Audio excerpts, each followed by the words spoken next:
Captain, Norna's weapon. Looks like it jammed on him. I do not think so. Look, this has been tampered with. Tell the men to check all their weapons before heading back to camp. Captain, over here. I think we found something. This is very bad. We found this all over the area. It's just like the client described in the mission files. All the way here. That is miles outside their roaming area. What is drawing them outside their known territory? Captain, found him. Are you sure it's him? That's his prison tattoo, Captain, near the neck. It's Norm, all right.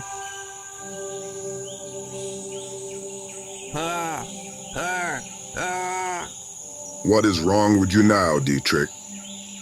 Captain, I think we found another body. I think this is also Norm. It is wearing an old pair of boots I gave him. This is why I told you not to wander off on your own. Let this be an example of what could happen to you. Take his weapon and gear, then move out. What do we do with Norm's body? Let the vultures have him. They have to eat too, you know. How are you holding up in this heat, Dr. Koto? I'm afraid the Scarab's open top is the closest thing we had to air conditioning. Please don't worry about me, Mr. Tyler. Jungles like this is like coming home. But I must say, this is the thickest rainforest canopy I've ever seen, second only to the recently discovered New Pangaea. Well, Latina's certainly glad you were able to join this mission, Doctor. Your scientific knowledge will be invaluable. Thanks, Eddie. I'm familiar with Dr. Becker's work and... Oh, hold on. Something's coming in over the radio. It's HQ1. This is Scarab 12, HQ1. Can you repeat that message? HQ1 to Scarab 12. Repeating message. We've made contact with AT7. I repeat, we've made contact with AT7. Everyone is okay. They've met up with our advisor. You can radio AT7 through Dr. Becker's SATCOM frequency. Copy that, HQ1. Thanks, Ronnie. That's great news. No problem. I'll send the new coordinate to the drop-off point. Ron should be there in a few minutes to support Boonie's team. HQ1 out. I can see the new coordinates to John's location. Better alert Nick on the Scorpion.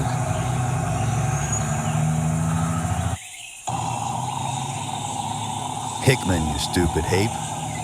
Where on God's green earth are you? Speaking of green, this bush is unbelievable. This place is straight out of Scarab 12 to Scorpion ATV, come in. Scarab 12 to Scorpion ATV. This is Scorpion 8TV to Scarab 12. Is everything all right, or do you just miss my beautiful voice? You're starting to sound like Jim. Listen, we just got news from HQ. Boonie's team is okay. They made contact with the advisor. We're sending you their GP location now. Checking my GPS. Yep, I can see it now. I'm slowing down so you guys can catch up. It might be best if we're not spread out, knowing there might be hired goons gunning for us.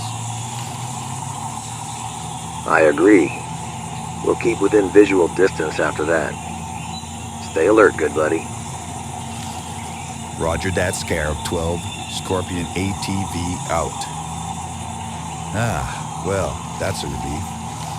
Now that I don't have to worry about Boonie, I can concentrate on normal things for a change. Like giant man eating bugs. Yeah.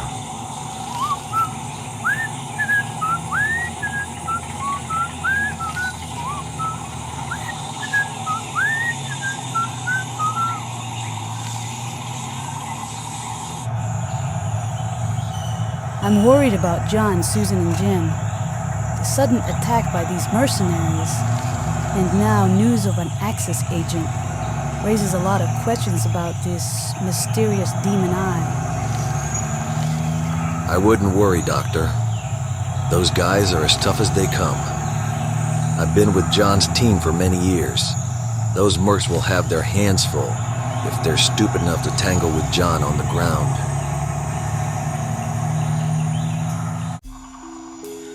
Okay, this is pretty much everything we can salvage from your vehicle, Doc. I don't want to sound ungrateful, but will it be safe to fly around the jungle knowing there are hostile forces after us? Won't the extra payload, including myself, mean we won't be as maneuverable? Well, I won't lie to you. We won't exactly be butterflies when we get airborne. But we don't have much of a choice, especially if we want to meet up with the Scarab's convoy in time. John, you're not gonna like this. Fantastic. All right, give it to me. All right. One pack is out of fuel, and the other two barely has enough for one trip to the base camp. How can that be? We checked the packs out before we left the cave last night. I know. The packs have been running rich. Looks like a sensor got knocked out of whack. My guess is it got damaged during the rocket attack. Damn it. I thought it was just my imagination.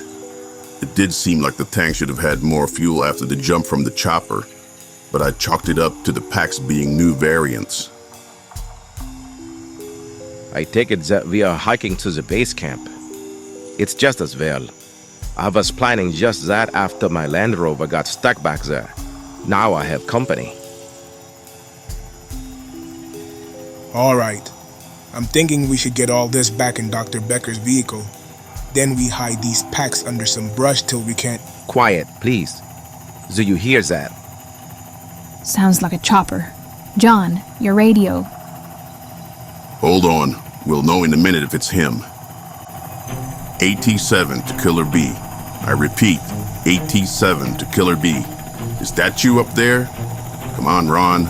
We could use some good news right about now, man. AT-7, this is All Killer right. B. You're coming in loud and clear. Yeah. You must be nearby. Can you pop smoke? I have a flare gun. Will that work? No smoke. We'll launch a flare. Hopefully you can see it.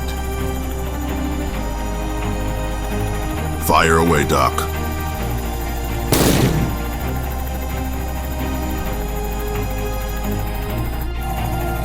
I see it. You're close to what looks like a red truck. There's a clearing about 100 yards south of you. I'm glad you guys are safe. See you in a few. Killer B out. There they are. These guys won't believe the pictures we took on the way here, right, baby?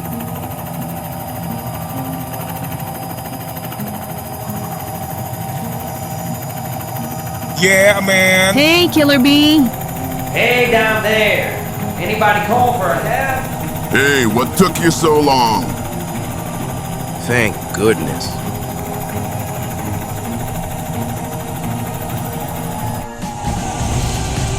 Right on, brother. Awesome. The one and the only Birdman is back. Did you guys miss me? That was cool, dude. Just beautiful. Hey, Jim. We missed you, Ron. Are you ready to get back to all this fun? Hey, as long as I don't have to eat John's cooking. Ha ha, funny man. Whoa, is that a crash vest you're wearing? I thought you didn't like wearing those because it cramped your style. Yeah, well, after that close call with those mercenaries, you can consider me born again, brother. That's a big 10-4, buddy. By the way, I'd like you to meet our German advisor. Dr. Klaus Becker, at your service, sir. Pleasure's all mine, Doc. I have news about your research team from Commander Rebel. But first, let's get you guys settled into base camp, okay? Scout 3 to Black Sheep. Scout 3 to Black Sheep. Come in. This is Black Sheep to Scout 3. Report. We've made visual contact with the adventure team. We've also overheard intel regarding the German research party. Stan is ready to neutralize one or all of them at your say-so, Captain. Negative, do you hear me? Do not shoot. Our rule of engagement has changed. Any shooting would give the American Army an excuse to meddle in our business. This is the last thing we need. Oh, does that mean I don't get to shoot anybody? Come on, one kneecap at least. You can stow that crap right now, Stan. Core check. You get that trigger-happy lunatic and yourself back to base immediately. You got that?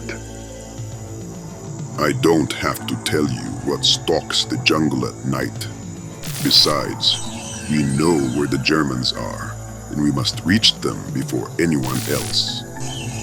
What about the adventure team?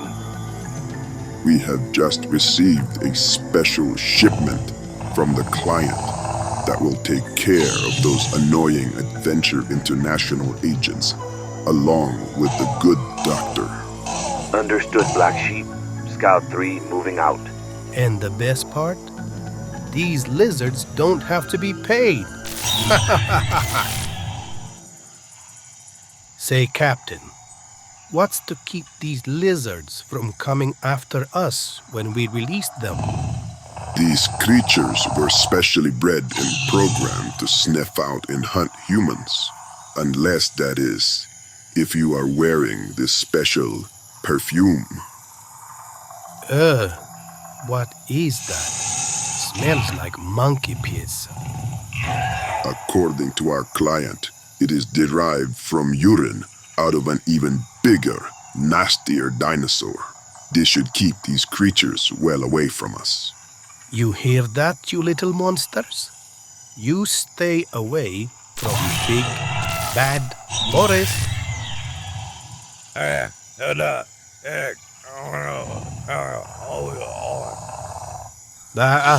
I don't speak that stupid hand gibberish, idiot. He said, your cruelty has rendered the repellent useless for you. The mute speaks nonsense as usual, Captain. Nothing but gibberish. It may well be, Boris, but if I were you, I'd pray that I do not cross paths with these two when they get out.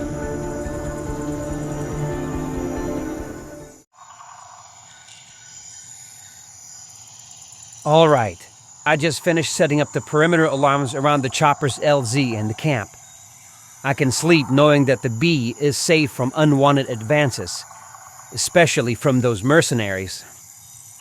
Great. Hey, I just got off the radio with Eddie and Dr. Koto. They should be here in a few minutes. Jim, Boonie, and Dr. Becker were looking for you. They're over there by the fire. Doctor, tell us again about what you know about this demon's eye. That would fill volumes, but I'll try a shorter version. About 325 years ago, the then King of Malaysia was gifted a large red jewel, the Demon Eye, now known as the Star of Brunei. A very large, naturally faceted jewel, about 8 inches in diameter. That's about right, only it was not a jewel. It only resembled a jewel in both luster and hardness. It was akin more to a pearl, and it was not from a mollusk, but from an invertebrate, in particular, an arachnid. I'm no spider expert like you, Doc, but I've never heard of any jewel-encrusted spider, ever. No, that's because the paper is yet to be published. But about 4 years ago, what may well be the world's largest spider was discovered in the deep interior of the African Congo, the Mjawa fofi. This massive arachnid had a leg span of about 2.5 meters and a body mass approximately the size of a medium-sized dog. Wow, a giant Tiffany spider. That I've got to see. Not quite. Let me explain. A specimen of Mjaba fofi was dissected, and underneath each eye lens was a hard secondary lens. In many ways, like the demon's eye. It enabled the spider to see in incredibly high definition in multiple directions all at once, and in full color, like that of humans. That's extremely fascinating, Doctor, but there has to be more to that. For instance, we have the organization that funded your team and Axis, which may be one and the same. Not to mention your own research team looking for the origin of this demon's eye. I can think of a dozen treasure sites that could be worth more with less trouble. It isn't the money, so what is it? My expertise is in the study of insects and spiders. This is why I was asked to join the original research team, Mr. Hickman. So please believe me when I say I wish I knew. Hey, I see lights over there. It's Eddie's Scarab convoy.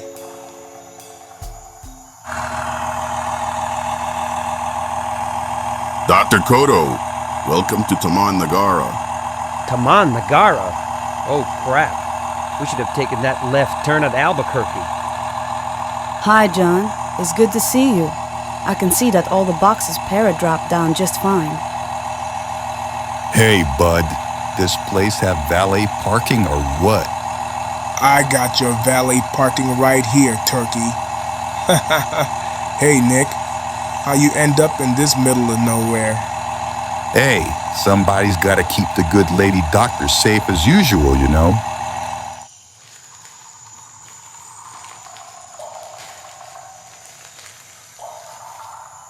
Hey, what's up? Nick. Hello, Earth to Nick. Shh. Do you hear that? There's something moving around the camp. Like 3 or 4 somethings. I've heard of eagle eyes. You got bat ears. There. Did you hear that? I think you're right. Oh crap, it's the perimeter alarm. Nick, where'd you go?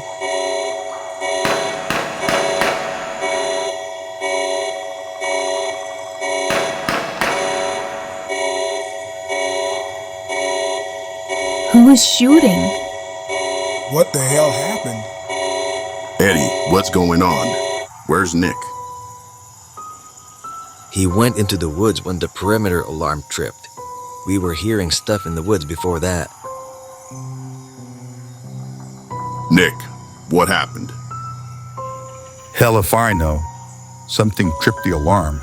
Then something popped out of the bush into the light for a split second. Did you see what it was? I don't know. It chirped like a bird, then ran off. And I mean fast, man. There must have been 3 of them from the sound of it.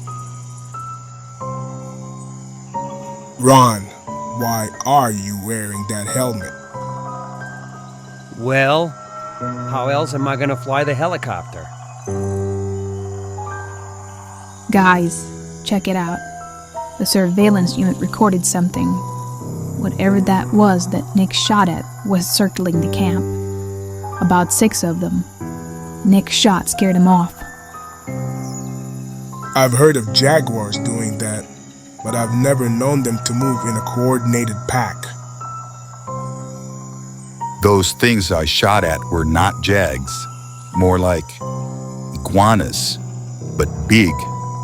And it ran like an ostrich or something. You've got to be kidding me. You thinking what I'm thinking? Yeah. I just don't want to say it out loud.